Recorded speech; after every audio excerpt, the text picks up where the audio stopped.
അമ്മേ, ഇന്ന് എന്താ അമ്മേ ഭക്ഷണം കഴിക്കാനുള്ളത്? എനിക്കിന്ന് ജോലിക്ക് പോകാനുള്ളതാ. അതുകൊണ്ട് നല്ല കാര്യമായിട്ട് തന്നെ എനിക്ക് ഫുഡ് വേണം കേട്ടോ. എന്താ അമ്മ കഴിക്കാനുള്ളത്?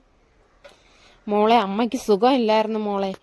അതുകൊണ്ട് ഇന്ന് അമ്മ ദോശയും ചമ്മന്തിയാണ് ഉണ്ടാക്കിയത് മോളെ.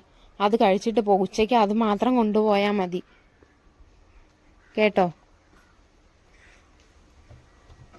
എനിക്കൊന്നും വേണ്ട അമ്മയുടെ ദോശയും ചമ്മന്തി.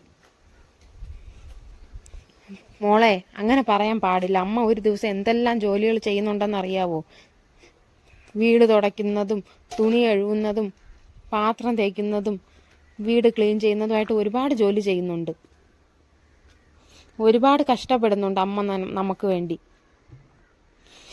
അപ്പോൾ ഗൈസ്, നിങ്ങളിത് കണ്ടല്ലോ. ഞാനിങ്ങനെ ഒരു വീഡിയോ എടുക്കാൻ കാരണം, ഞാനും മേ ബി പലപ്പോഴായി എൻ്റെ അമ്മയോട് ചില നേരങ്ങളിൽ അറിയാതെയാണ് ചെയ്യുന്നത്. അറിഞ്ഞുകൊണ്ട് ഞാൻ ഒരിക്കലും ചെയ്യാൻ ആഗ്രഹിക്കുന്നതല്ല. അറിയാതെ ചെയ്തു പോവും. അമ്മയ്ക്ക് ചില ദിവസം സുഖമില്ലാതിരിക്കുമ്പോൾ നമ്മൾ ചിലപ്പോൾ ചെയ്തു പോകും. നമ്മൾ എത്ര അമ്മയോട് അറ്റാച്ച്ഡ് ആണെന്ന് പറഞ്ഞാലും ചില സമയം നമുക്ക് ഇഷ്ടമല്ലാത്ത ഭക്ഷണം ഉണ്ടാക്കി വയ്ക്കുമ്പോൾ നമ്മളങ്ങനെ ചെയ്തു പോകും. പക്ഷെ ഒരിക്കലും അത് പാടില്ല. അമ്മമാർ നമ്മുടെ നല്ലതിന് വേണ്ടി എന്തും ചെയ്യുള്ളൂ. അപ്പോൾ അവരെ മാക്സിമം വേദനിപ്പിക്കാതിരിക്കാൻ ശ്രമിക്കുക. അവരെ മാക്സിമം ഹാപ്പി ആക്കി വയ്ക്കുക.